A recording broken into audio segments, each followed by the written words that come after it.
Vamos a ir a la palabra y el domingo pasado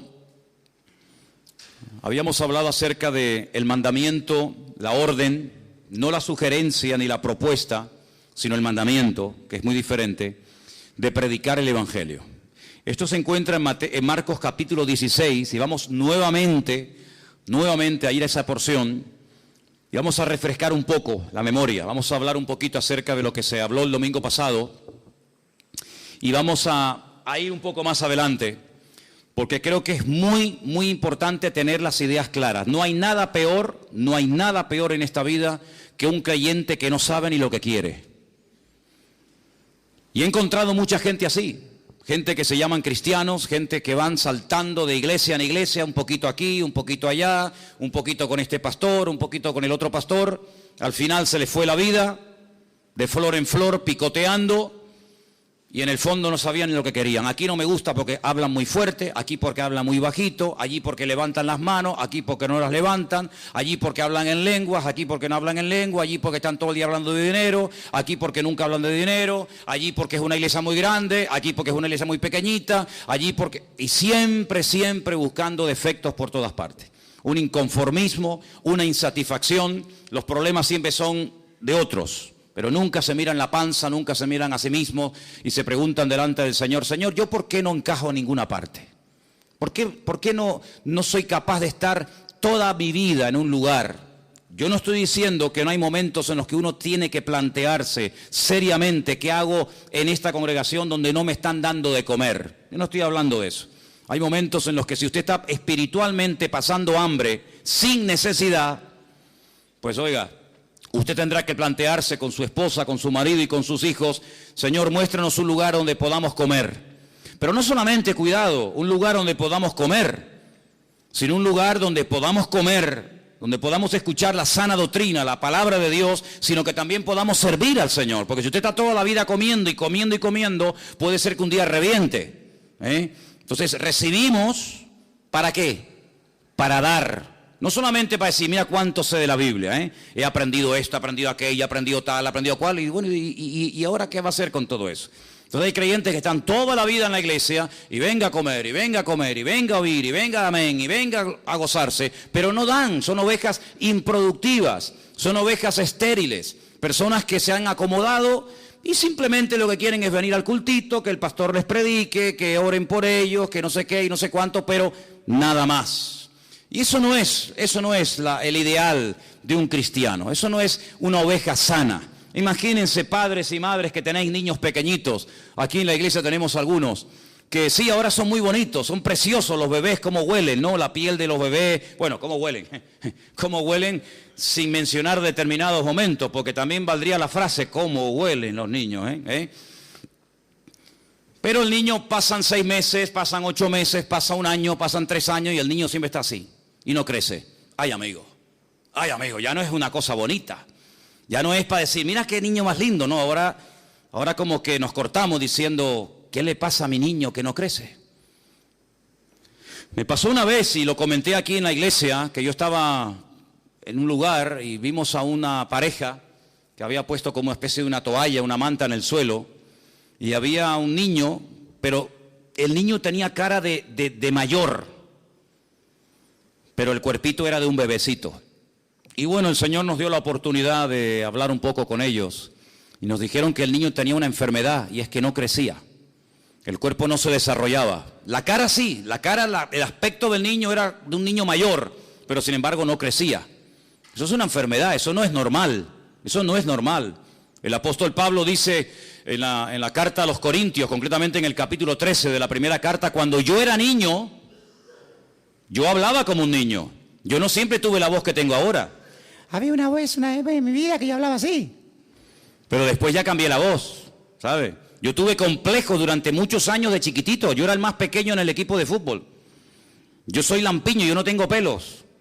Y cuando yo entraba a las duchas y yo veía aquellos gorilas allí dentro, y entraba yo decía, me daba vergüenza. ¿Sabes lo que hacía? Me cortaba pelos de la cabeza, lo pegaba con cinta adhesiva y me lo ponía bajo el sobaco, para que no se rieran de mí.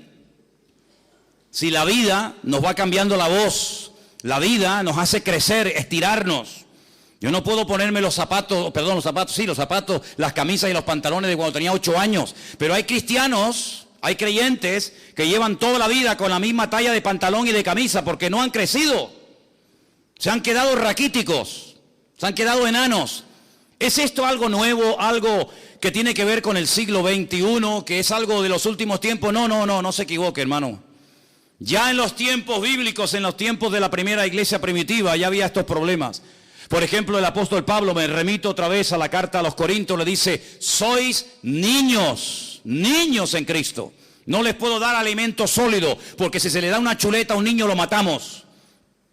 No puedo compartir con ustedes cosas profundas, no puedo usarles en otros aspectos de la vida. ¿Por qué? Porque os habéis quedado estancados, sois niños, carnales.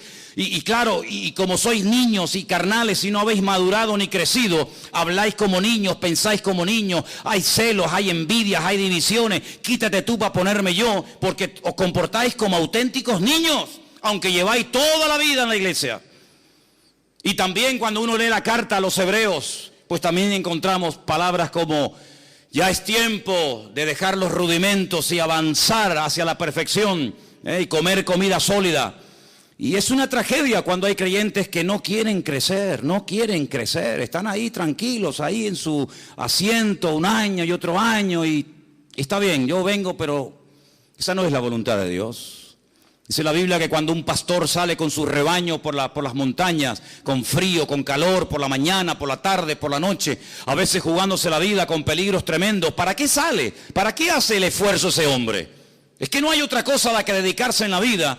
Bueno, la Biblia nos enseña y nos da a entender tanto en el Antiguo, a través de la vida del rey David y de otros personajes, porque muchos patriarcas fueron pastores. Curiosamente, Abraham fue pastor, Isaac fue pastor, Jacob fue pastor, José fue pastor, David fue pastor y muchos fueron pastores. Y el esfuerzo que hacían era para poder ver que ese rebaño les daba leche, o les daba corderitos, o cabritos, o les daba lana, o les daba algo, pero nadie se está sacrificando año tras año, día tras día, pasando frío y hambre y jugándose la vida por nada. ¿Se da cuenta? Entonces el Señor ha invertido mucho en ti, hermano. ¿Sí o no? El Señor ha invertido mucho tiempo en nosotros, mucho. ¿Cuántos sermones tú has oído? ¿Cuántos más o menos? ¿100? 100. 200, 300, 400 y... El Señor quiere que toda esa semilla que ha sido plantada en tu corazón produzca fruto. ¿Y qué dice el Señor? ¿Qué dice el Señor de un árbol que no da fruto? ¿Qué hay que hacer con el árbol que no da fruto? Según el Señor. Cortarlo. Y si lo dejamos para que decore, no, es que no hay objetos decorativos en el reino de Dios. En otros aspectos sí, pero en la iglesia nadie es un objeto decorativo. Vamos a poner el púlpito aquí, una plantita y al hermano al lado, así, quietito, sin moverse. No hay objetos decorativos en el reino. Dice el Señor que llegó a maldecir el Señor Jesucristo a una higuera porque daba un aspecto pero eran falsos. Estaba cargada de hojas. Y se acercó y dice la Biblia que la maldijo porque tenía hambre y no había fruto en ella. Dijo, ¿para qué queremos una higuera que no dé fruto? Está inutilizando la tierra y impide el crecimiento de otros árboles. Alguien le dijo, bueno, vamos a darle otra oportunidad, vamos a abonarla, bueno, ok, una oportunidad más. Pero si no da fruto, me la cortan y la tiran al fuego. Así de claro. Entonces, cuando uno va a la palabra del Señor, en el capítulo 16 de Marcos, vimos la semana pasada que el Señor a sus discípulos primero les reprochó su incredulidad y su dureza de corazón. Versículo 14, Marcos 16, 14. Les reprochó, les echó en cara lo duro que todavía eran, lo incrédulos que todavía eran. ¿Cómo es posible que a veces le cuentes a un cristiano un milagro y te diga, bueno, ya no sé, no será una exageración lo que me estás contando? ¿Cómo puede ser que haya cristianos que duden del poder de Dios? ¿Cómo puede ser que haya iglesias y denominaciones enteras que digan que hoy en día Dios no hace milagros? Entonces, ¿yo qué soy? Si yo entré a la iglesia la primera vez en mi vida a robar, y entré enfermo, y entré endemoniado, que no podían conmigo 8 hombres. ¿Y yo qué soy? Señor, ese día me sanó, me salvó y me liberó. Y eso tenía 17 años, voy a cumplir 55 dentro de unos meses. Y nunca más el enemigo me volvió a meter mano ni a meterse dentro de mí ni experto. ¿Por qué? Porque el Señor hace una obra total, rotunda y absoluta. Tuve años en psicólogos, años en psiquiatra, amarrado con camisas de fuerza, de un hospital a otro. Y todo era inútil hasta que vino el Señor y me salvó, me liberó y me transformó la vida. ¿Cómo que Dios no hace milagros hoy en día? ¿Pero quién dijo ese disparate? Lo que pasa es que no los hace a través de tu vida, ni tú los ves porque tú eres un incrédulo. Que tienes la cabeza así de gorda, llena de Biblia, pero tu corazón está seco porque no tienes comunión con Dios. Y el Señor cuando va a su palabra nos dice, prediquen el Evangelio. Pero espere un momento, pero cuando usted predica el Evangelio, cuando usted obedece y pone en práctica la palabra, dice, señales seguirán. Las señales siguen. No es que usted tiene que ir detrás de las señales, no, yo no sigo ni señales ni sigo a nadie, yo sigo a Cristo. Y dice la Biblia que el bien y la misericordia tienen la orden de parte del Creador de seguirme hasta el fin del mundo. Y Él nos protege, y Él nos cuida, y Él nos bendice. Pero cuando obedecemos, ¿y qué hay que obedecer? Predicar el Evangelio. ¿A quién? A toda criatura. ¿Eso lo dice la palabra de Dios, sí o no? Ir por todo el mundo y predicar el Evangelio a toda criatura. Está hablando con judíos, no está hablando en una iglesia evangélica, donde es normal predicar el Evangelio. ¿Qué vamos a predicar? Donde es normal ir a China, Japón, a Cuba, a América, a Europa. No, estamos hablando hace 2000 años con un grupito pequeño de judíos. Y los judíos decían, yo no salgo de mi tierra para nada, porque fuera de mi contorno, fuera de mi frontera, lo que hay son los goyim. Y los goyim son los perros, los gentiles, que no merecen nada. Por eso Jonás se metió en un barco y le preguntaron, vamos a ver, pero tú ¿a qué te dedicas? ¿Cuál es tu oficio en la vida? Y dice, yo soy profeta del Dios Altísimo. Yo sirvo al Dios Todopoderoso, al Dios de Abraham, de Isaac y de Jacob. ¡Wow! ¿Y qué haces aquí si eres profeta? Porque este no es tu lugar. Pregúntate siempre, ¿estás en tu lugar? Y si estás en el lugar, ¿estás haciendo lo que el Señor te ha llamado? Si tú eres profeta, ¿qué haces aquí de marinero? No, es que yo estoy huyendo. ¿Huyendo de quién, muchacho? Huyendo de la presencia de Dios. Pero ¿cómo puede una persona llegar a pensar que puede esconderse de Dios y Dios no encontrarlo? ¿Hay alguien aquí que crea eso? ¿Hay alguien aquí que crea que usted se puede meter en un sitio donde Dios no te va a encontrar? Adán lo intentó. Adán creía que se podía ocultar de Dios. Adán no era ateo. Adán era creyente, era producto de las manos. Pero él creía la gran mentira de que se podía ocultar de la presencia del Señor. Lo mismo que Jonás. Yo huyo de la presencia del Señor. Pero si huyes de la presencia del Señor, ¿qué pasa? ¿Que a dónde vas? Porque ¿a dónde iba Jonás? Según la Biblia, a Tarsis. ¿Dónde está Tarsis? En el sur de España, en Huelva. Ahí está Tarsis, todavía se llama Tarsis. ¿Y él de dónde venía? Salió de una ciudad que se llama en la Biblia Jope. Hoy en día se llama Jafo. ¿Qué le parece, amigo? Se montó en un barco para huir de la presencia del Señor. Es decir, él iba a cruzar todo el Mare Nostrum. Él iba a cruzar todo el gran mar, el mar Mediterráneo. Porque decía, aquí vive Dios en Israel, en el templo de Jerusalén. Pero allí, en el otro extremo de la tierra, Dios no está. Y entonces allí no está la presencia del Señor. Por lo tanto, allí puedo hacer lo que me da la gana. Vivir en desorden, vivir en rebeldía. Porque Dios vive allí, pero más allá ya no está. Se equivocó. No hay lugar en el mundo, ni fuera del mundo, del cual te puedas esconder de Dios. A todo lugar donde vayas, de día o de noche, el Señor sabe dónde está. Sus ojos recorren toda la tierra, dice la palabra del Señor. Por lo tanto, es inútil huir de la presencia del Señor. Pero él, ¿por qué huía? Porque le había dado el Señor la orden de ir a un país extranjero, a otra cultura. ¿A dónde? A Nínive. ¿Y eso dónde queda? En Irak. Ay, amigo. Y allí era la gente terrible, terrible. Allí eran, pero vamos, salvajes, auténticos salvajes, como siguen siendo hasta el día de hoy. Como siguen siendo las peores barbaridades y las peores torturas y las muertes más viles y humillantes y crueles se siguen todavía desarrollando y manifestando en esas culturas. Y lo filman y lo suben a internet para que todo el mundo vea los salvajes que son. Tremendo, siguen siendo iguales, el espíritu no ha cambiado. Y dice, ¿quién? Yo ir a Nínive para que se arrepientan. Y si se arrepienten, Dios los va a perdonar. De eso nada. Por lo tanto, si yo no voy y si yo no les predico, no les vendrá convicción de pecado, porque el mensaje era muy cortito, pero era muy claro. Dile a los habitantes de Nínive que dentro de 40 días, si no se arrepienten, destruyo la ciudad entera.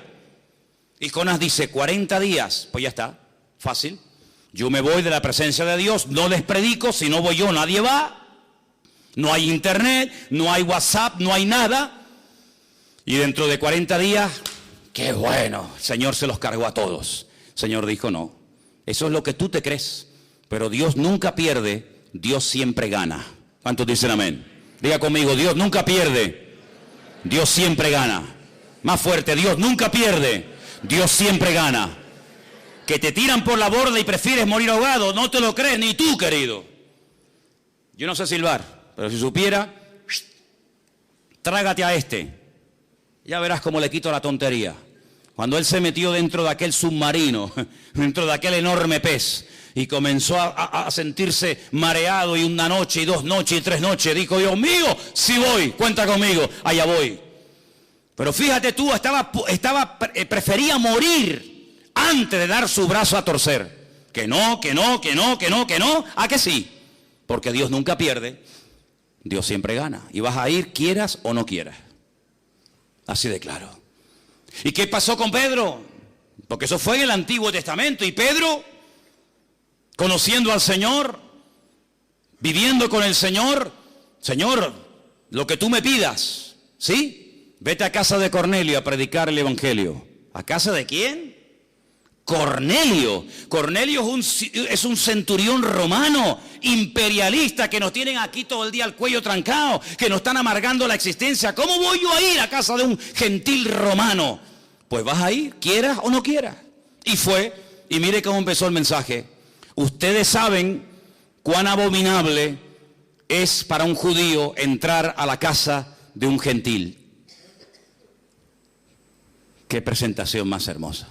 Es como si yo dijera esta tarde, la verdad es que yo no tengo ningún deseo de verles las caras a ninguno de ustedes. La verdad es que yo estoy aquí por obligación, porque tengo que predicar, pero yo por mí me mandaría a mudar y lo dejaría todo. Pero vamos a ver, pero este hombre que está diciendo, este hombre se le fue la olla. Así empezó Pedro el mensaje, así empezó.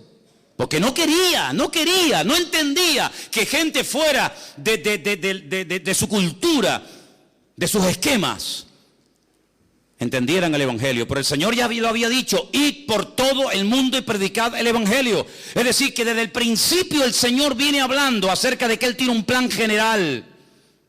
Y en ese plan entra la salvación de todas las naciones de la tierra.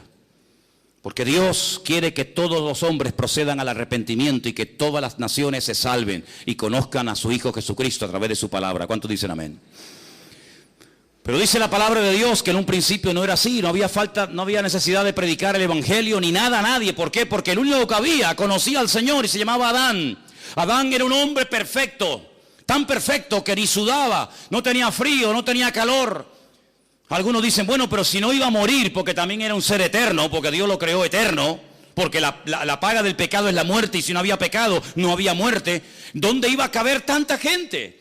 Si se iban a comenzar a reproducir y uno y otro y miles, ¿dónde va a caber tanta gente desde los tiempos de Adán hasta hoy en día? Oye, ¿por qué te crees tú que Dios creó tantos planetas?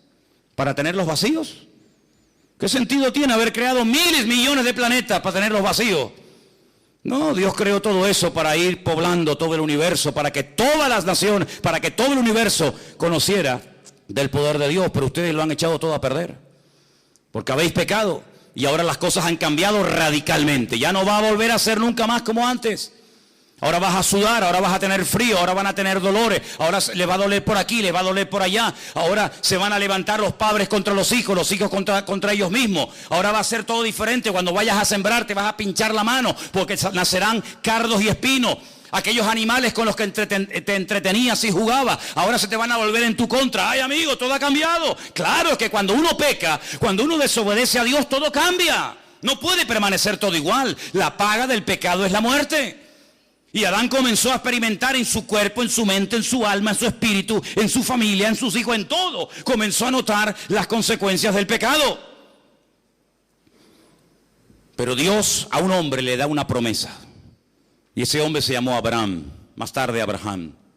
Y le da una promesa. La promesa es muy clara y muy sencilla de entender. En ti serán benditas todas las naciones de la tierra. Y dice la Biblia que Abraham le creyó a Dios. Le creyó a Dios y fue declarado justo. ¿Crees lo que yo te prometo? ¿Sí? ¿Crees que serás padre de multitudes? ¿Crees que saldrá un día alguien de tus lomos y será un instrumento de bendición para todas las naciones de la tierra? ¿Lo crees? Y Abraham dijo, lo creo. ¿Dónde se escribió eso? En ninguna parte, no hacía falta. Él le creyó a Dios y su fe fue contada por justicia. Entonces, ¿por qué casi 500 años después Dios da la ley? Si ya había dado la promesa y Abraham la había creído, ¿para qué tuvo que dar la ley? ¿Qué sentido tiene? Porque Abraham no necesitaba leer la Biblia.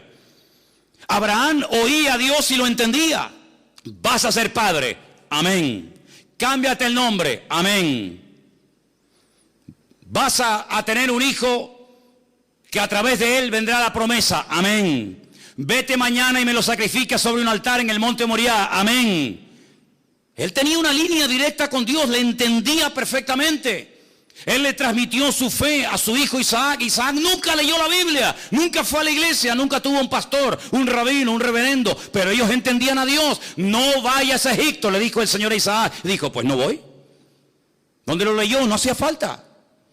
Jacob, ¿dónde se congregaba? En ninguna parte.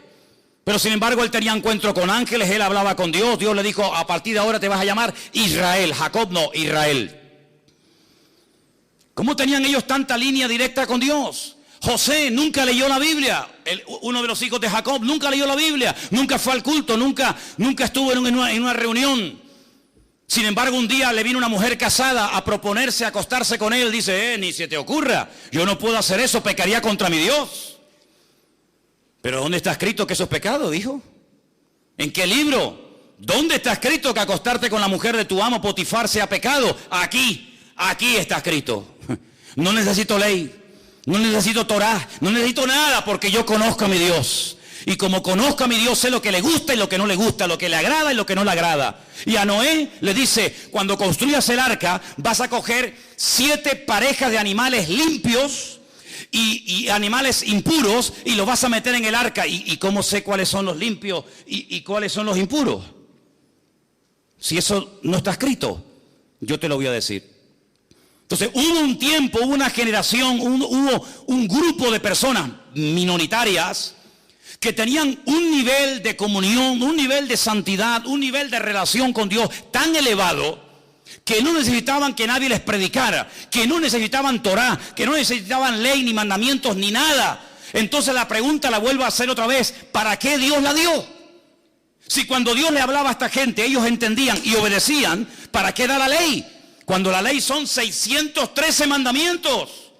¿Para qué? Si ellos saben, con esta no me puedo acostar, este es un animal limpio y no se puede comer, este es inmundo y no lo puedo comer, esto lo puedo hacer, aquello no lo puedo hacer. Si lo saben todo porque tienen esa ley grabada en sus conciencias y en sus corazones, ¿para qué le das la ley? Bueno, es que la Biblia dice para qué fue dada. Vamos a verlo. Gálatas capítulo 3, verso 19. Porque esta pregunta que yo estoy lanzando hoy a todos ustedes, esta pregunta no es la primera vez que un ser humano se la hace en la historia de la humanidad. Esta pregunta ya se la han hecho miles a lo largo de la historia. Por lo tanto, tiene respuesta. ¿Dónde está? En la Biblia. Vamos a verla. Gálatas capítulo 3, versículo 19. ¿Lo tienen, hermanos? ¿Para qué sirve la ley? Porque Abraham no la necesitó. Abraham se circuncidó él solo. Él solo, sí, él, y a su hijo, y al otro, y al otro. Entonces, ¿para qué fue, o para qué sirve entonces la ley? Amigo, escucha esto. Es que la ley fue añadida a causa de las transgresiones. Porque no todo el mundo era como Abraham, no todo el mundo era como su hijo Isaac o como su nieto Jacob, no todo el mundo tenía la espiritualidad y la santidad y el nivel de relación como tenía José. Ojalá fuera así, pero no era la realidad. Por lo tanto, hay que poner límites.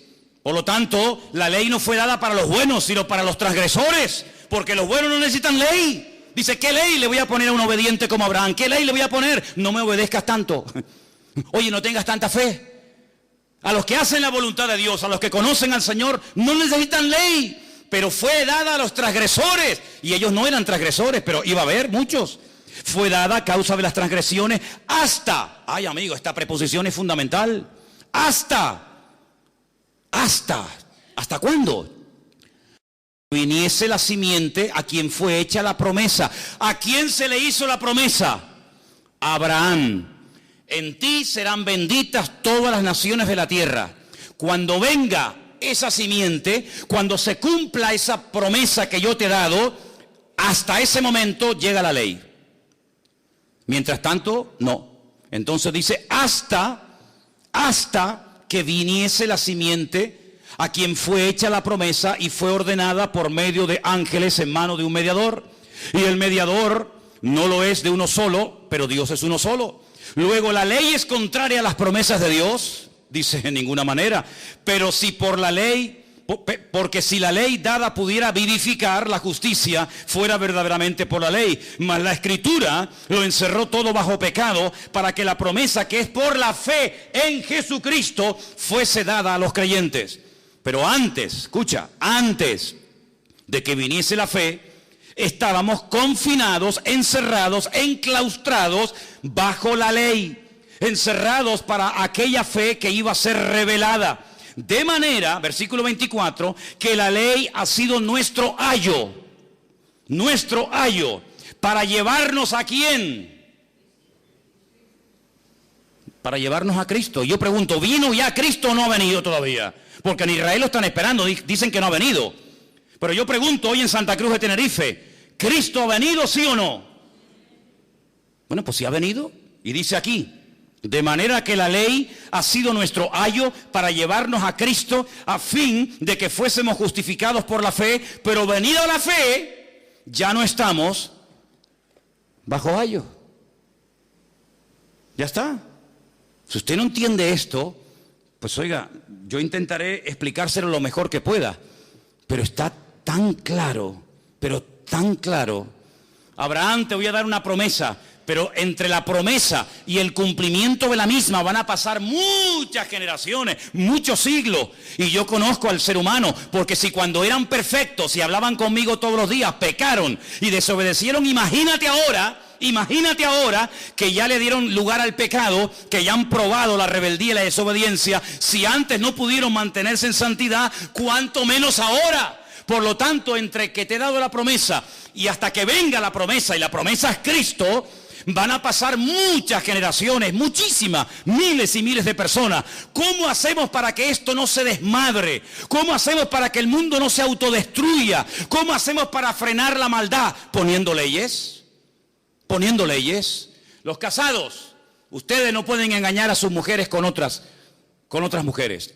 Mujeres, ustedes tienen que ser fieles a vuestros maridos. Hijos, tenéis que obedecer a vuestros padres. Agricultores, tenéis que hacer esto y esto y esto. Ganaderos, tenéis que hacer esto y esto. Solteros, casadas, viudas. Y hay un montón de leyes. Pero si yo sé que de aquí al puerto de la Cruz o de aquí a los cristianos no puedo ir a más de 120, porque yo lo sé, ¿sí o no? Yo no necesito que por el camino me pongan carteles y carteles y carteles y carteles y carteles. 120. Pero si ya lo sé.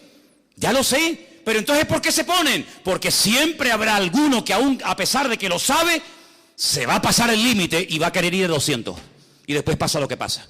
Si yo sé que en España se circula por la derecha y los que me vienen por la izquierda, yo no necesito tantas indicaciones, porque ya lo sé, ya lo aprendí, ya lo sé de toda la vida. Ay, amigo, pero hay gente que a pesar de esas leyes dice, no, yo me voy a ir por la izquierda. Y mira lo que pasa, los kamikazes que encima apuestan dinero, chocan uno con otro y se rompen familias y un auténtico desastre. Las leyes se ponen para los transgresores, no para los obedientes. Si usted ama a su esposa, usted no necesita poner un cartel en la puerta de su casa, no cometerás adulterio. Es que yo ya lo sé, José lo sabía, sin necesidad de ley. Pero dice la Biblia que el Señor dio la ley para parar, para frenar, para poner un coto, porque ellos vivían rodeados de amorreos, filisteos, jebuseos, cananeos, y aquellos eran un desmadre, un desorden de países. Comían de todo, se mataban unos a otros. Bueno, era terrible lo que esa gente hacía. Si yo cojo a mi pueblo de la esclavitud en Egipto y los meta a vivir con esta gente, se van a pudrir como ellos, se van a terminar matando unos a otros. Entonces pongo leyes.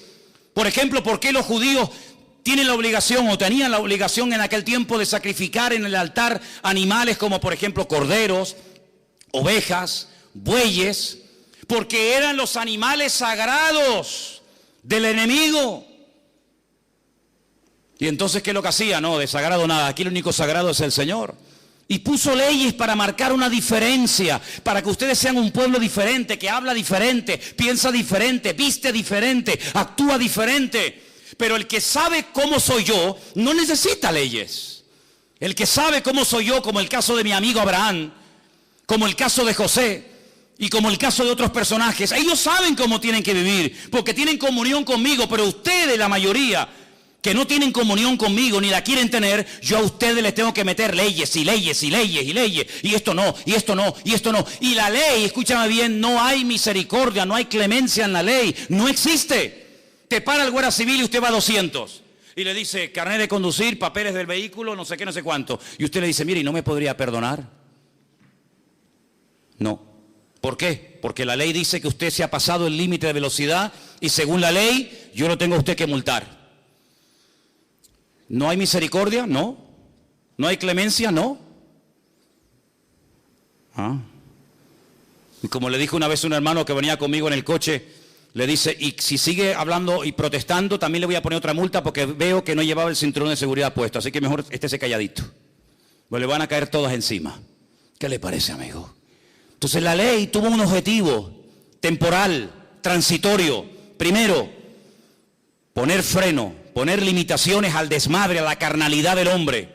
Segundo, aunque le suene fuerte, hacerle la vida imposible al hombre. ¿Para qué? Para que llegue un momento en el que diga, yo no puedo con esto, Señor, esto es demasiado, esto es terrible. Señor, 613 mandamientos, pero si Adán tenía uno y era perfecto y no pudo, y a mí me manda 613, no puedo.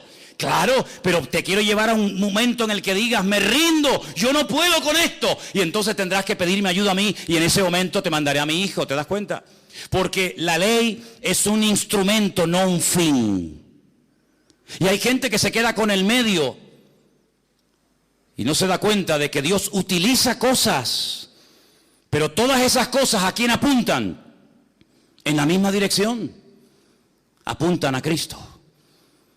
Y si no entendemos que el Evangelio, la figura central del Evangelio no es el pastor, no es la iglesia, no son los milagros, sino que la figura central, el mensaje central del Evangelio se llama Jesucristo, no vas a entender absolutamente nada, porque hasta que usted no entienda la base, usted no va a poder construir encima. Se le va a venir todo abajo. Y la ley es un medio, no un fin en sí mismo. Mire lo que dice, por ejemplo, Romanos 3:21. Lo tengo aquí también subrayado, se lo leo. Ahora, aparte de la ley, se ha manifestado la justicia de Dios, testificada por medio de la ley y de los profetas. La justicia de Dios por medio de la fe en Jesucristo. Sigo leyendo versículo 22. Para todos los que creen en Él, porque no hay diferencia. Por cuanto todos pecaron y están destituidos de la gloria de Dios, siendo justificados gratuitamente por su gracia mediante la redención que es en Cristo Jesús, a quien Dios puso como propiciación, palabra más rara esta, sustitúyela y ponga sustituto. Él es el sustituto, Él ocupó tu lugar, ahora te lo explico. Nuestra propiciación por medio de la fe en su sangre, para manifestar su justicia a causa de haber pasado por alto en su paciencia los pecados pasados, con la mira de manifestar en este tiempo su justicia, a fin de que Él sea el justo y el que justifica al que es de Jesús, de la fe de Jesús. ¿Dónde está puesta la jactancia? ¿Dónde está? Dice aquí, queda excluida. ¿Por cuál ley? ¿Por la de las obras? No, sino por la ley de la fe. Concluimos pues que el hombre es justificado por la fe sin las obras de la ley. Esto no lo he escrito yo, y esto no se escribió ayer a la noche para el mensaje de hoy. Esto lleva 2000 años escrito. Conclusión, que el hombre es justificado por la fe sin las obras de la ley. Es decir, que si yo no cumplo la ley, yo me puedo salvar. ¿Cómo? Por la fe en el Señor Jesucristo. Pues esto es un disparate, para ti sí, para mí no. Para mí ha sido lo más maravilloso que he podido oír en mi vida. Que soy salvo por la fe en Jesucristo, no por lo que yo pueda llegar a ser, sino por lo que Él hizo por mí. Porque aunque intentara cumplirlo, no puedo, porque nunca daré la talla. Porque la ley de Dios es perfecta y el ser humano es imperfecto. Y como un ser imperfecto puede intentar o puede presumir de que él puede cumplir con la ley. Imposible. ¿Es Dios solamente Dios de judíos? No, es también Dios de los gentiles. Y ciertamente lo es. Porque Dios es uno y Él justificará por la fe a los de la circuncisión, es decir, a los judíos, y por medio de la fe a los de la incircuncisión.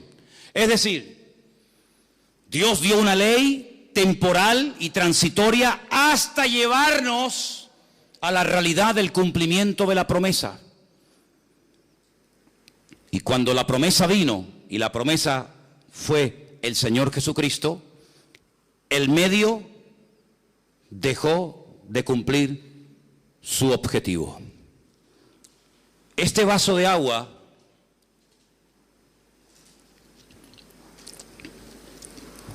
es simplemente un medio para depositar en él agua. Pero el valor no está en el vaso. El valor está en su contenido. Y para poder transportar de un lugar a otro el agua, no lo puedo llevar en la mano. Lo tengo que llevar en un recipiente. En este caso, el vaso o la botella. Pero cuando yo bebo el agua, ya el vaso no tiene ninguna razón de ser. ¿Qué es más importante, el contenido o el continente? ¿Qué es más importante, el medio o el fin? ¿Qué es más importante, aquello que se utilizó para llevarme a Cristo o Cristo que fue el cumplimiento de aquel medio por el cual Dios estableció la ley? Decide tú, tienes que decidir. Nosotros tenemos la capacidad de elegir el tipo de vida que vamos a llevar delante del Señor. Bueno, y entonces, ¿qué pasa con los mandamientos de la Biblia? Me refiero a los del Antiguo Testamento. Vamos a poner un ejemplo y vamos a proponer en esta tarde el cumplirlos a rajatabla. Voy a llevarles, por ejemplo, a dos versículos, Éxodo 23 y Levítico 23, ¿vale? Vamos a hacer la prueba. Éxodo, repito, 23, 14. Y el otro es Levítico 23 también. Los dos capítulos 23. Vamos a ver. Vamos a ver. A ver qué nos conviene más. Éxodo capítulo 23. Dije que es versículo 14. Vale, vamos para allá. 23, 14. 3 veces en el año me celebraréis fiesta. 3 veces en el año me celebraréis fiesta. Halloween, Semana Santa y Navidad. ¿No? Eso no dice aquí. Pero que dice que hay 3 fiestas en el año que tengo que celebrar. Vamos a ver cuáles son. La fiesta de los panes sin levadura guardarás. 7 días comerás los panes sin levadura, como yo te mandé en el tiempo del mes de Abib. El mes de Abib, ¿cuál es ese mes? ¿Cuál es el mes de Abib? ¿Qué significa Abib? Tel Aviv. ¿No hay una ciudad que se llama Tel Aviv? ¿Y Aviv qué significa? Primavera. Como yo te mandé en el tiempo de la primavera. Porque en ese mes saliste de Egipto y ninguno se podrá presentar delante de mí con las manos vacías. Bien, ya sé cuál es una. Los panes sin levadura. 7 días comiendo panes sin levadura. Vale. Segunda, la fiesta de la siega. Bien. Y después, si quiere, podemos leer la otra que también nos dice que era la fiesta de los tabernáculos. Está en Levítico 23, 34. Y ahora dice, 3 veces en el año, versículo 17, estoy aquí, 3 veces en el año se presentará todo varón delante del Señor. Vale, entonces según el Antiguo Testamento, estamos tratando de hacer una prueba práctica, objetiva, para ver si podemos cumplir con esto. 3 veces al año dice el Señor en su palabra que todo varón, luego las mujeres quedaban excluidas. Ah, no me dijeron nunca eso. Yo no sé lo que ustedes le dijeron, yo sé lo que estoy diciendo. Las mujeres no tenían obligación de hacerlo, los hombres sí. 3 veces al año, fiesta de Pascua o Pesaj. Pesaj significa saltar. Saltaron de la esclavitud a la libertad. Un poquito más adelante, 50 días más adelante, la fiesta que llamamos nosotros Pentecostés o Shavuot, la fiesta de las semanas. Y al final, casi entre septiembre, generalmente octubre, una fiesta que se llama la fiesta de los tabernáculos. Pero la pregunta es, ya sé el nombre de las fiestas, ya sé cuántas fiestas son, pero ¿dónde se celebraban? ¿Dónde se ponían en práctica estas fiestas? ¿Dónde? ¿Dónde? En el sitio que estableciera el Señor tu Dios. ¿De dónde huía Jonás? ¿De Tacoronte? ¿De la matanza? ¿De dónde huía Jonás? Él huía de Jerusalén, huía de Israel, porque en la mentalidad del judío se les metió hasta en los tuétanos que Dios vive en el templo de Jerusalén. Por eso yo cuanto más me aleje de Jerusalén, más me alejo de la presencia de Dios. Mira, hasta el día de hoy, hermano, escuchen bien esto. Hasta el día de hoy en Israel está la creencia de que el mundo son como grandes círculos concéntricos. Cuanto más lejos vivas de Jerusalén, más lejos vives de Dios. Si tú vives dentro de Israel, estás más cerca de Dios. Pero si vives en el norte de Israel, no estás tan cerca de Dios como el que vive en el centro de Jerusalén. ¿Por qué? Porque en Jerusalén era donde vivía el gran rey, no donde vive, donde vivía el gran rey. Pero dentro de Jerusalén había una montañita, un monte llamado el Monte Moriah, y dentro del monte había un edificio, y dentro del edificio había 2 habitaciones, y dentro de ese edificio había una en particular, pequeñita, que era el Santo Santorum, el lugar santísimo, donde estaba allí el Arca de la Alianza, y donde entraba una vez al año, en el día del Yom Kippur, el sumo sacerdote. Ese era el hombre que vivía más cerca de Dios. Los demás vivían, depende, a 4 kilómetros de Dios, a 5 kilómetros de Dios, a 8 kilómetros de Dios. Esa era la mentalidad, esa era la mentalidad que había. Y el Señor dice, me celebraréis estas 3 fiestas anuales donde yo lo dijere, donde yo lo estableciere. Bueno, venga, va, a ver, tubillete.com, vamos a sacar billetes para poner esto en práctica. Estamos ahora en la fiesta de la... ¿Cómo es? La fiesta de la Pascua. Muy bien, venga, tubillete.com. Mañana sacamos un billete, salimos desde Tenerife Sur, paramos en Madrid o en Barcelona y de ahí cogemos otro avión y nos vamos a Tel Aviv. Llegamos a Tel Aviv, cogemos la guagua y nos vamos a Jerusalén. Cuando lleguemos a Jerusalén decimos, oye, una pregunta, ¿el Monte Moria aquí dónde queda? Pues claro, uno se imagina el Monte Moria como las cañadas del Teide, ¿no? El Monte Moria es un monte muy chiquitín, que lo han aplanado encima para poder construir. Y entonces llegas y te dicen, no, el Monte Moria está dentro de la ciudad vieja de Jerusalén. Venga, nos metemos por donde entramos, por la puerta de Damasco, que la conocen muchos de ustedes, que hemos ido allí. Venga, entramos por la puerta de Damasco, empezamos a darnos codazos con todo el mundo porque es una calle abarrotada, cruzamos todo el barrio árabe, follón tremendo, llegamos al control militar. Allí nos quitamos las chaquetas, los bolígrafos, los móviles, todo, y ya pasamos del barrio árabe al barrio judío. Ya estamos allí estamos en el muro de los lamentos, en el Col del Hammurabi, el muro occidental, ¿vale? ¿Y ahora qué hacemos? ¿Dónde está el monte? Está allá arriba. ¿Y cómo subimos? Bueno, como tú no eres musulmán, tú no puedes subir por cualquier parte. Solamente hay una puerta de acceso, una escalera de madera de acceso para los no musulmanes, y es esa. Entonces tienes que ponerte en la cola, no se te ocurre llevarte una estrella de David, una cruz, una Biblia, porque te prenden fuego allí mismo. Entonces tienes que hacer una cola enorme, enorme, y cuando llegas arriba y cruzas el puente de madera, y llegas allí arriba y dices, Salem Aleikum, Aleikum Salam, Alhamdulillah, Shukra.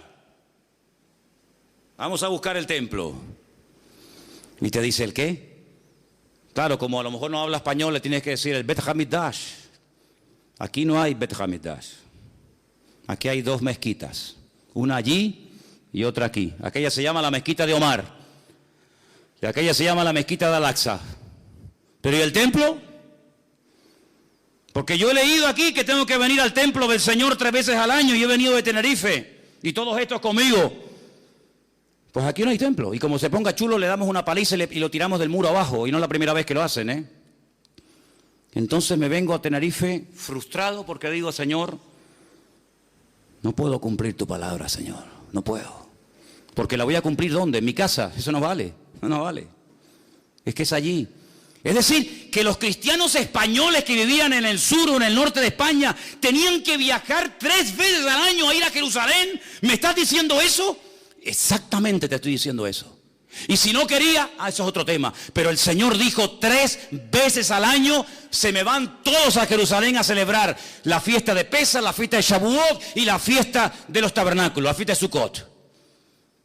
Pero Señor, si yo lo quiero hacer hoy en día yo cojo tu palabra y la interpreto literal y la quiero poner en práctica, no puedo. Y si no hago las cosas como tú me has dicho, ¿qué hago entonces? Bueno, pues si no puedes hacer las cosas como yo he dicho, no las hagas, porque para hacerlas mal mejor que no las hagas. Pero ¿y entonces cómo hago? Bueno, entonces lo que tengo que ir a la Biblia a buscar una respuesta a mi incertidumbre, a mi problema. Señor, ¿qué hago?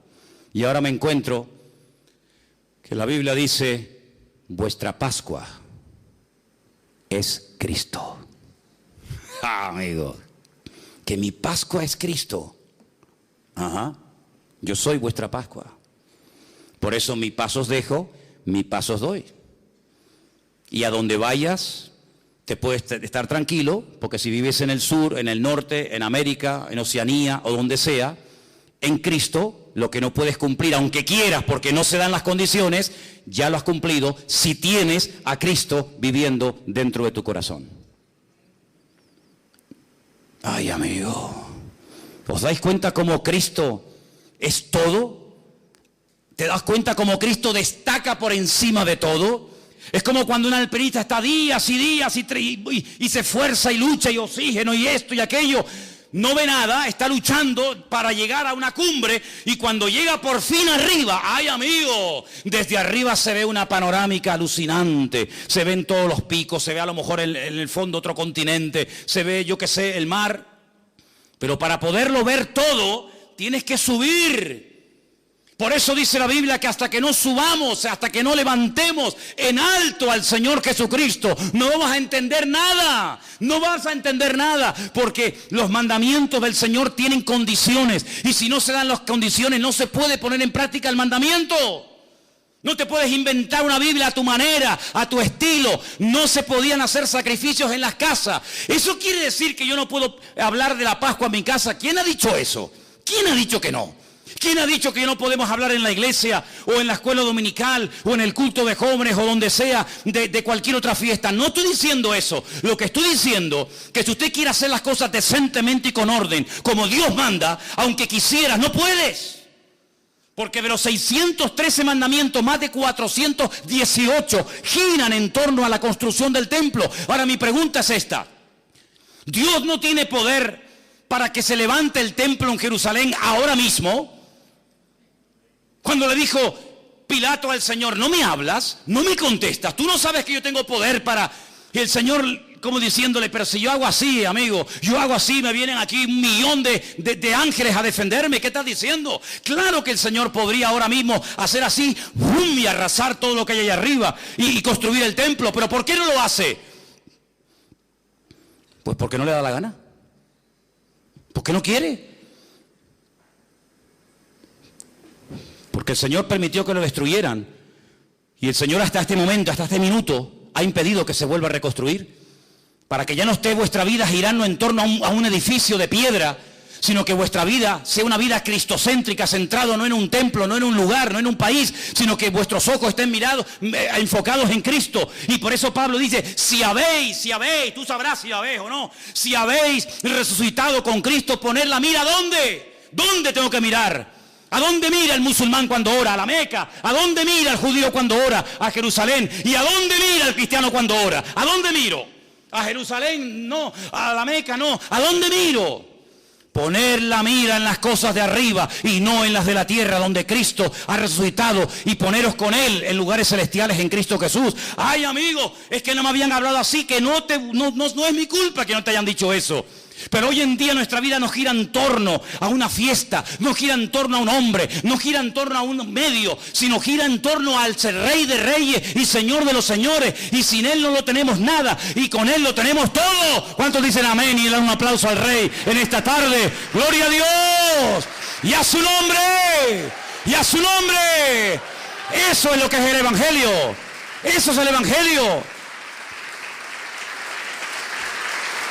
Aunque quisieras hoy a muerte dar tu vida por cumplir los mandamientos de la Torá, no puedes. No puedes. Por eso están insatisfechos continuamente.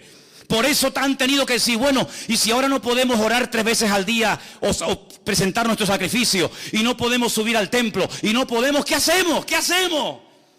Y ahí se levantaron los rabinos a lo largo de la historia y escribieron una enciclopedia gigantesca, enorme, llamada el Talmud. Ay, amigo. ¿Y qué es el Talmud?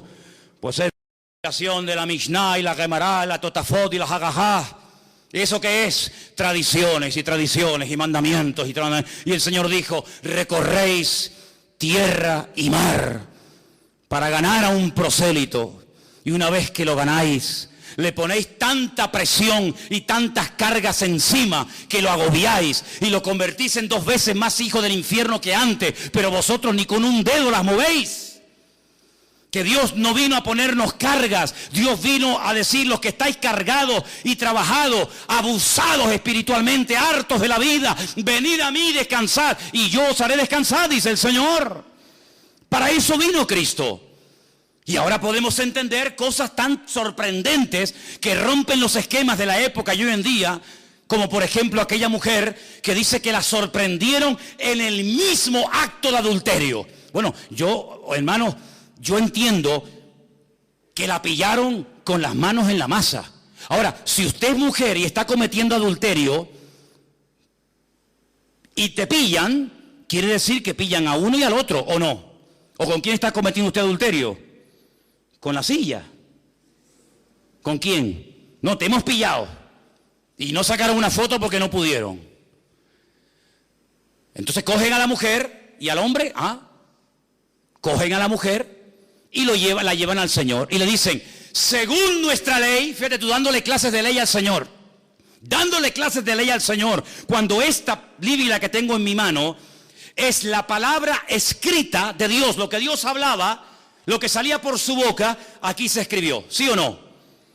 Pero entonces Cristo, ¿qué era? Era la palabra hecha carne.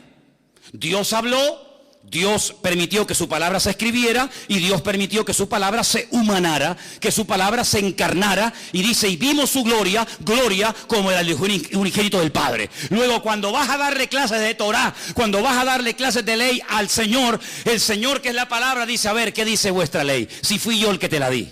¿De qué vais? ¿Le va a enseñar un hijo a ser un hijo al padre? Será al revés, ¿no? Digo yo. Es que nuestra ley dice que a tales personas hay que matarlas a pedradas.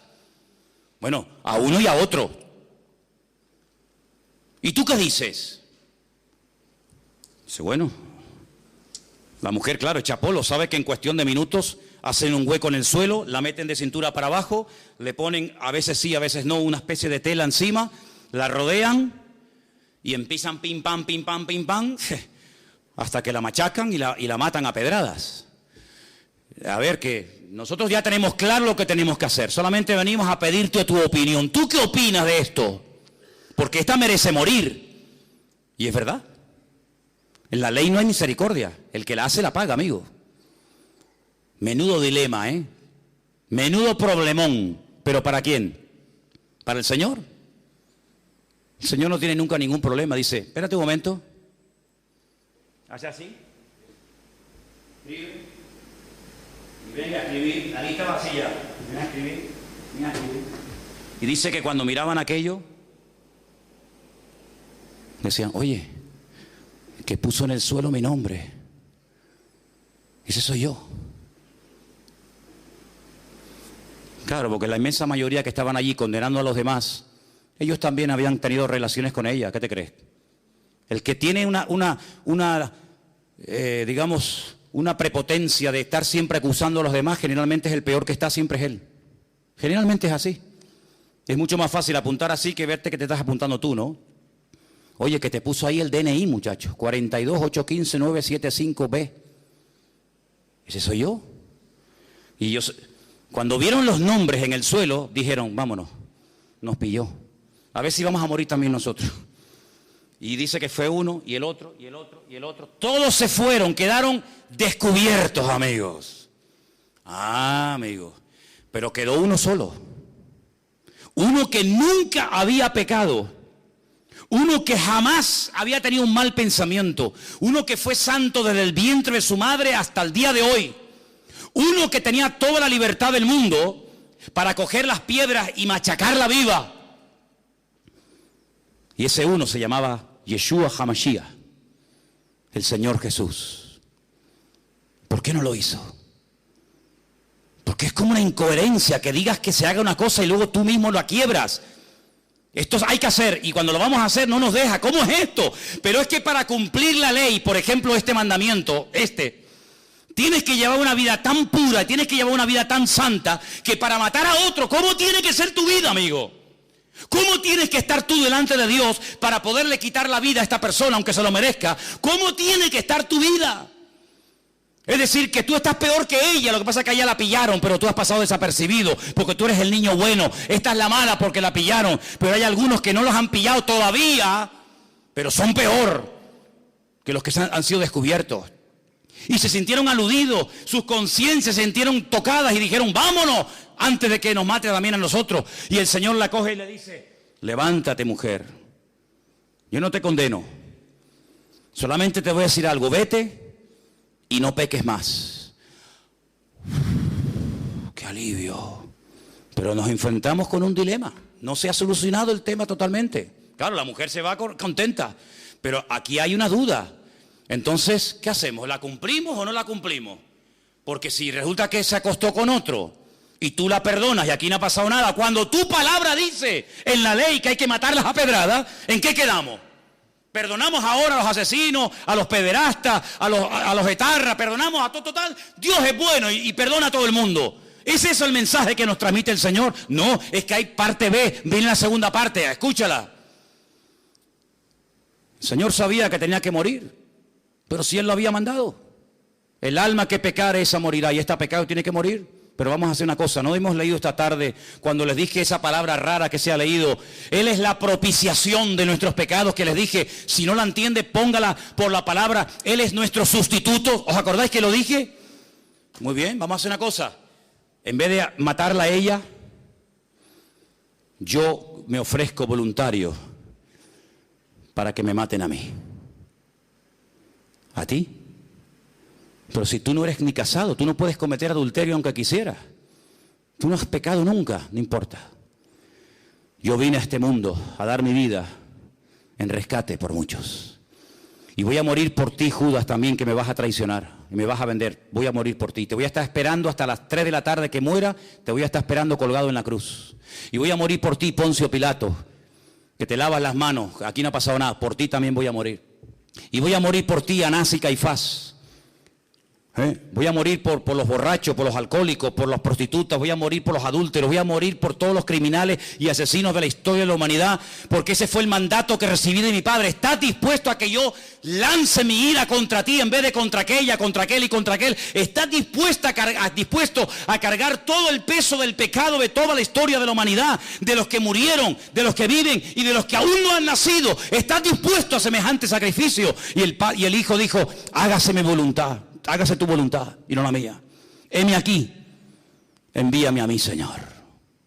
Entonces, cuando Cristo muere por esa mujer y por todos y cada uno de nosotros, cuando Él resucita, una mujer se lo encuentra y lo va a abrazar y dice, espera un momento, espera, no me toques todavía porque aún no he subido.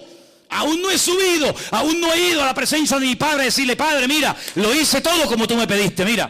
Me traspasaron, me acribillaron, me torturaron, me escupieron, me hicieron de todo. Y el Padre acepta la sangre de su amado Hijo Jesús, le da unas vestiduras nuevas. Cuando se presenta el Señor y entra en aquella habitación donde están llorando y asustados y muertos de miedo, como hemos leído esta noche, dice, Shalom Aleichem, paz a vosotros. Ya no tienen que tener miedo de nada ni de nadie, porque vengo con un mensaje de mi Padre, y es que le ha perdonado los pecados a todos ustedes. Así como a Adán, Dios le dijo, fuera, fuera de mi vista, fuera del jardín del Edén, porque has pecado, le has hecho más caso al diablo que a mí, y no mereces estar conmigo. Ahora lo que se perdió en Adán, lo recuperamos en Cristo, Y Cristo dice, ni se te ocurra ir en tu propia justicia, que yo cumplo la ley, que ni se te ocurra, porque no sales vivo de la presencia de mi Padre. Porque mira, Moisés no entró, Abraham mintió, David adulteró, no ha habido ni uno que pueda presumir de que ha hecho todo correctamente. Por lo tanto, ni se les ocurra a ustedes tener la temeridad de acercarse al trono de la gracia con vuestros trapos de inmundicia, con vuestras obras y con vuestras historias, porque no sirve de nada, porque el profeta Isaías dice literalmente que todas nuestras justicias son como trapos de inmundicia. Y si quieren se lo digo en hebreo, como compresas usadas. ¿Eso dice en hebreo? Sí, Señor. Todo lo mejor que me puedan ofrecer, ese es el concepto que Dios tiene de lo mejor. Imagínate de lo peor. Señor, pero entonces, de nada sirven mis sacrificios, de nada sirven mis esfuerzos, de nada, de nada. Y ahora, ¿cómo me presento delante de Dios? Permítame la expresión, no me malinterpreten. Disfrazado de Cristo, vestido de Cristo. Para que cuando tú vengas delante de Él, ¿por qué decimos, vengo a ti en el nombre de Cristo? Porque como vengas en tu nombre, amigo, como vengas en tu nombre, eres hombre muerto. Señor, no soy digno. Señor, no merezco nada. Soy un adúltero, soy un fornicario. Tengo problemas de este tipo, tengo problemas del otro. Soy así, soy asado. Cosas que ni mi mujer ni mi marido saben, las he hecho, las he deseado, las he pecado, las he comprado, las he mirado. Señor, no soy digno, pero vengo vestido con las ropas de justicia de Cristo. Y el Padre te dice, hijo mío, porque no te ve a ti, ve a Cristo. Y como ve a Cristo que cumplió la ley y dio la talla y su sangre nos ha limpiado de todo pecado, ahora podemos dormir en paz y vivir en paz, aunque no haga nada. Pero ¿cómo que no haga nada? No, que ya no tengo que hacer nada, porque ya todo lo hizo Él. Si usted quiere el vasito, toma el vaso. Pero el Señor dijo, ¿tú no te das cuenta que este vaso fue traspasado de generación en generación? Abraham se lo dio a Isaac, Isaac se lo dio a Jacob, Jacob se lo dio a José, José se lo dio al otro, y fue pasando de generación en generación. Y dice, ¿y cuándo vamos a poder beber? ¿Cuándo vamos a ver el cumplimiento de esto? Y llegó Cristo y dice, del vaso del que yo bebo, vosotros también beberéis. Y no entendieron en ese momento nada, pero hubieron personas que sí entendieron el mensaje. Lo entendieron mucho más claro que los religiosos, porque el espíritu religioso embota la mente. El espíritu religioso fanatiza al pueblo. El espíritu religioso esclaviza la mentalidad de la gente.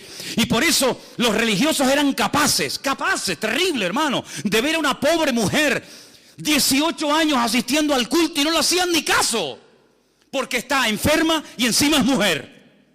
Pero Cristo entró a la sinagoga y le dice, mujer, ven para acá, quedas libre de tu enfermedad. Y se enderezó y comenzó a glorificar a Dios. Y veía un leproso y decían los judíos, uy, un leproso, uy, que me contamina y me tengo que ir a mi casa de una semana sin poder entrar al templo. Ni loco me acerco yo a un leproso. Y el Señor hacía así y lo tocaba.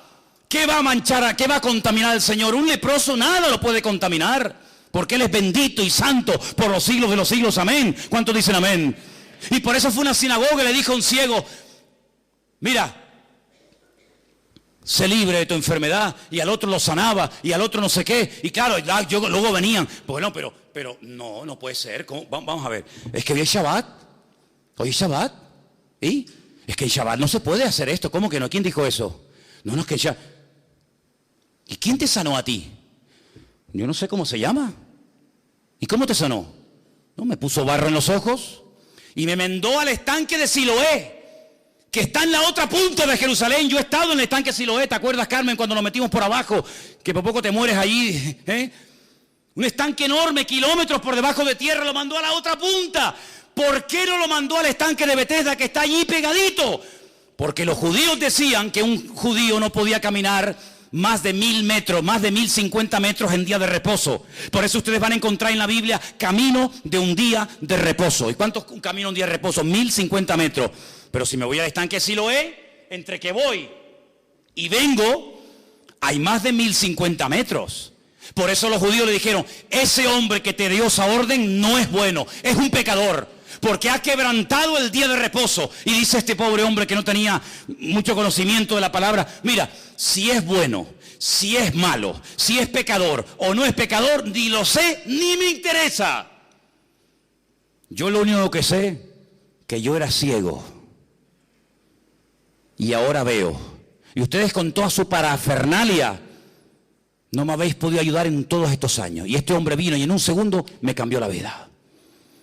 Hasta que tú no entiendas que el evangelio ha superado con creces todos los medios, todos los vasitos, todos los instrumentos que ha utilizado el Señor, vas a ser un esclavo de cosas. No toques, eso no se puede hacer, eso no se puede mirar, eso no se puede ir. Y el Señor dice que ha venido para darnos libertad cuando conocemos la verdad, y la verdad se llama Cristo. Por eso en esta iglesia predicaremos toda la vida que teniendo a Cristo lo tenemos todo. ¿Cuántos dicen amén? Hay iglesias, lo sé, soy consciente, llevo ahora 34, 35 años de pastor, conozco todos los pastores de estas islas, los conozco, sé cómo se llaman, cómo se mueven, incluso algunos que ni son pastores, pero ellos dicen que lo son.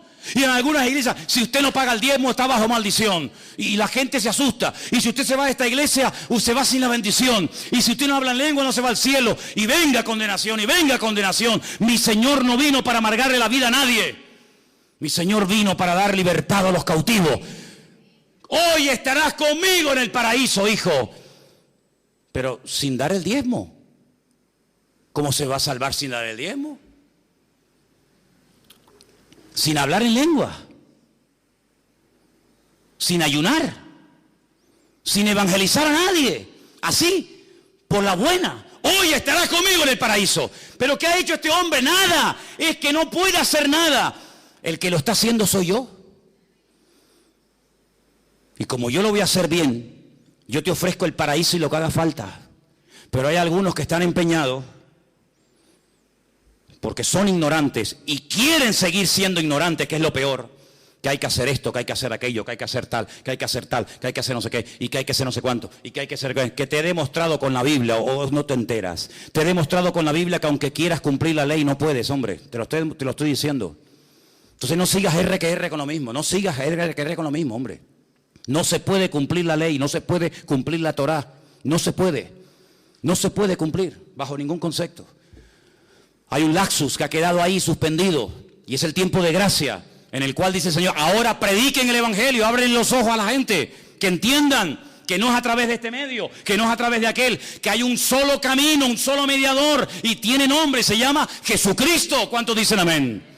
Entonces, si usted viene a esta iglesia y quiere dar el diezmo, que no lo quiere dar, a mí me da igual si usted da dinero o no da igual de dinero, me da igual. Si muchos de ustedes cuando estaban en el mundo yo estaba predicando el evangelio, si yo no vivo de lo que la gente da, yo vivo por fe porque sé que mi Señor es mi pastor y nada me faltará. Si usted habla en lengua, pues me parece bien, mire, es que yo no quiero hablar en lengua, pues no hable, mijo. A mí me da igual si usted habla o no habla en lengua. Es que a mí no me gusta ayunar, pues no ayune. Es que yo no puedo venir a la oración por la mañana, pues no venga. Pero entonces esto que es un libertinaje, no, es la libertad gloriosa de los hijos de Dios. Es vivir tranquilo, vivir sin agobios, vivir sin presiones religiosas. Yo odio la religión, porque las religiones son ataduras y son presiones a la gente. Y encima el religioso se cree que por cumplir está agradando a Dios, y a veces nada más lejos de la realidad. ¿Saben lo que le digo? Lo que le digo a muchos: disfruta de la vida. Disfrute de la vida. Hermano, y si yo no me levanto a las 6 de la mañana y si oro a las 10, ¿qué? El Señor a las 10 está ocupado, no lo puedo atender.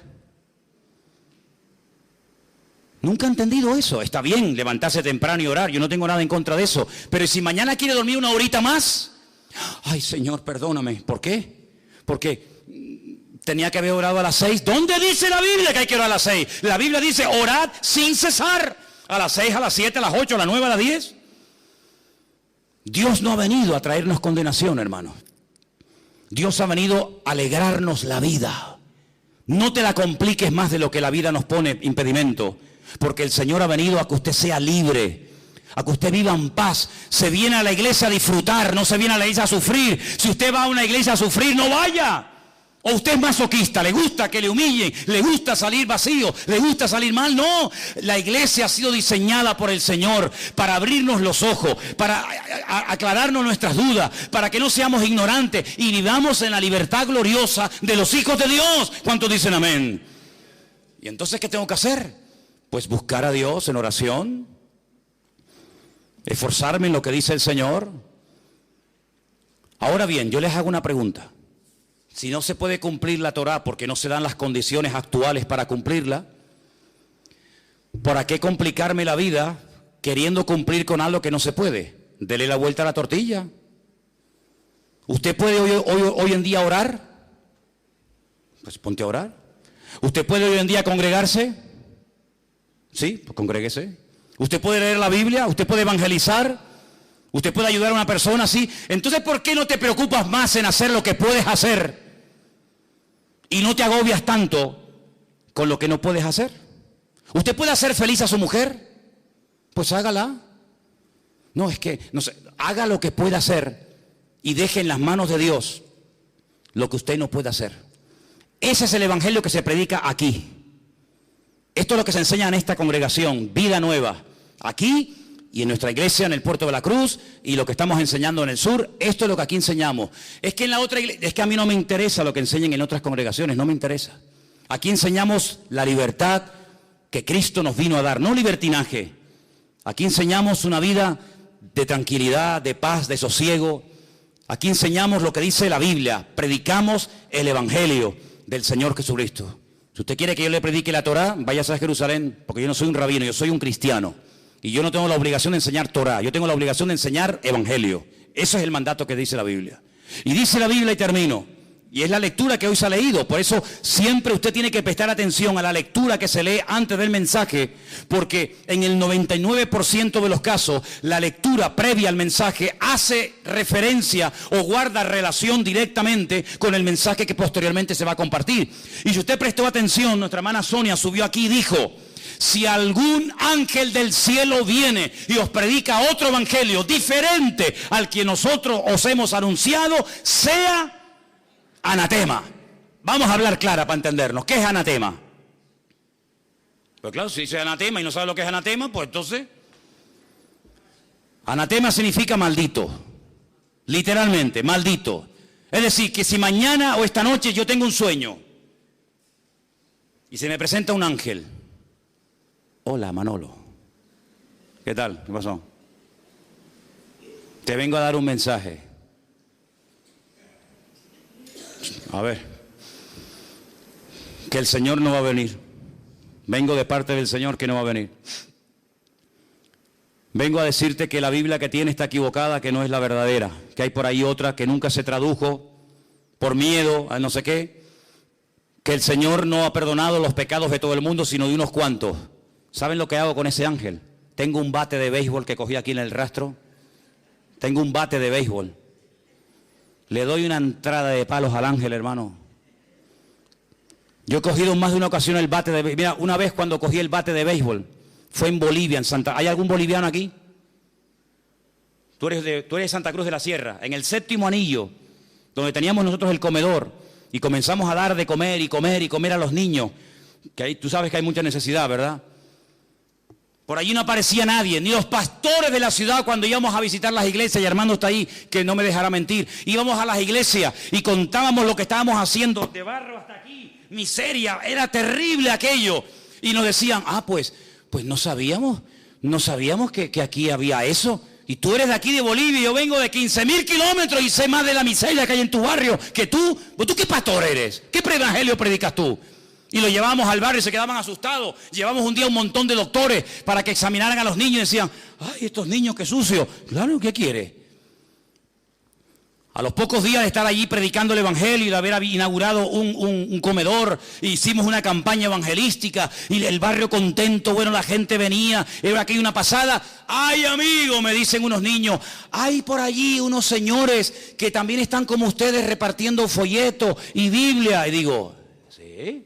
Pero si aquí nunca ha venido nadie, ¿dónde están? Y me fui, ¿y saben quiénes eran? Ya saben, ¿no?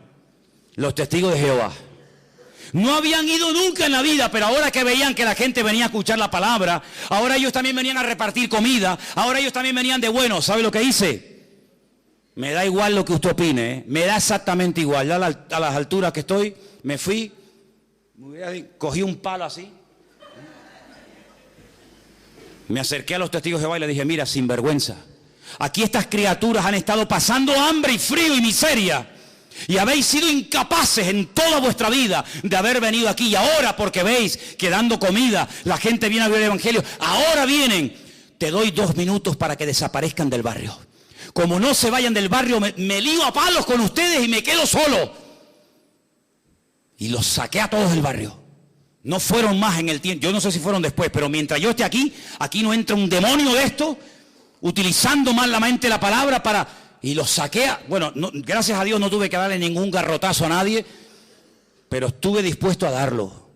Porque el Señor Jesucristo un día entró al templo y le dijo, ustedes son unos sinvergüenza, que utilizando la bondad del pueblo, que quieren presentar sacrificios al Señor, ahora vienen aquí y ponen unos precios abusivos y están convirtiendo mi casa de oración en una cueva de ladrones. Pero yo digo, ¿y cuántas cuevas de ladrones hay hoy en día?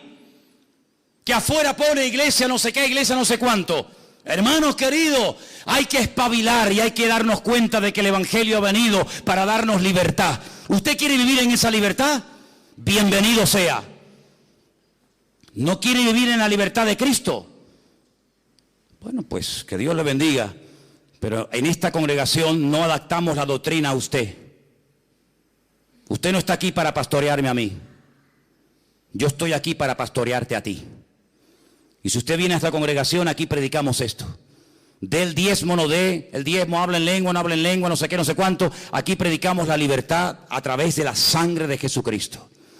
Si usted quiere vivir de otra manera, búsquese otra iglesia porque esta seguramente no es la suya. Pero aquí queremos enseñarle a la gente a disfrutar de la vida. Por eso los vecinos me dicen todos los días, más de lo que ustedes se imaginan, qué maravilla de juventud tienen ustedes ahí, que no hacen botellón. Claro, imagínate, si yo veo un botellón aquí en la puerta de la iglesia, saco el bate de béisbol enseguida. ¿Tú me entiendes? Ay, amigo. Ahí se quedan hasta las tantas, no fuman, no beben, no hacen nada malo, no hacen nada bien. La gente alucina con estas criaturas, la gente alucina con esta gente.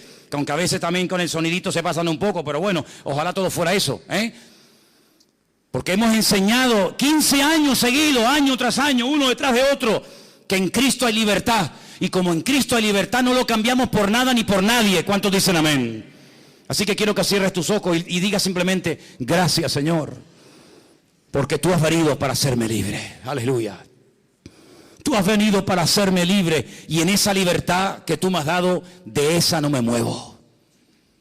De esa libertad yo no me muevo. Y dele gracias a Dios que hay un lugar en esta isla que es un auténtico oasis en medio de tantas tinieblas, donde se le está enseñando a usted cómo vivir en libertad, cómo vivir con gozo, cómo vivir con paz y no vivir con presión, con condenación. No hice esto, no hice aquello. No, hermano querido, por favor, hágame el favor. Relájese, como decía nuestro hermano Anderson el jueves en la predicación. Relájense, hermano, relájese.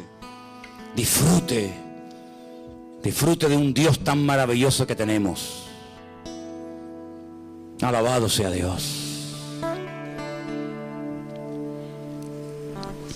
Yo quiero que en esta tarde usted le diga, Señor, gracias porque el evangelio es lo que justamente hoy se ha dicho aquí. Cristo murió, Cristo resucitó, Cristo volverá otra vez y fuera de eso sobra todo lo demás. Cristo no necesita nada más, porque todo lo que se hacía falta hacer, Él ya lo cumplió. Por lo tanto, no añadas. Estate quieto, porque como intentes hacer algo, lo vas a echar a perder. Estate quieto. Métete en Cristo, que Cristo se meta en ti, y ya verás cómo puedes entrar y salir de la presencia del Padre en paz. Porque la sangre de Cristo tiene poder. Bendito sea tu nombre, Dios. Trae libertad a los cautivos en esta tarde, mi Señor. Quita toda ignorancia, toda presión psicológica, toda presión espiritual. Rompe toda atadura, toda tiniebla. La reprendo en el nombre poderoso de Jesús de Nazaret. Toma autoridad sobre toda mentira, sobre todo espíritu de religiosidad, sobre todo fariseísmo. contra toda condenación y peso innecesario que el diablo quiera poner sobre nuestras conciencias. Señor, declaramos libertad y rota toda cadena hoy, ahora, en el nombre de Jesús de Nazaret. Declaramos libertad sobre este lugar, declaramos libertad sobre esta isla, que tu pueblo disfrute, Señor, que tu pueblo sea un pueblo alegre, un pueblo gozoso, un pueblo bendecido, porque han entendido el Evangelio. Y porque cuando uno entiende el Evangelio, lo cree y lo practica y lo vive, vive en libertad, de gloria en gloria, de victoria en victoria, de bendición en bendición. Bendito seas. En esta tarde, Señor, haz tú la obra. Yo he predicado la palabra, pero hay gente aquí que necesita ser sacudida y dejarse de tanta religiosidad, de tanto fariseísmo, y que sean libres, porque eso es lo que tenemos que ser, libres para adorarte, libres para danzar, libres para servirte, Dios mío. Extiende tu mano, mi Dios, en esta tarde. Bendito seas tú, Jesús. El Señor está en este lugar en el día de hoy y queremos disfrutar de su presencia. Queremos disfrutar de un tiempo especial con Él. Póngase de pie conmigo. Levante sus manos al cielo. Levante sus dos manos bien altas al cielo. Y vamos a cantar esta canción en el nombre del Señor. Cante una vez más esta parte. Declárelo en el nombre de Jesús. Somos libres, libres, todos juntos.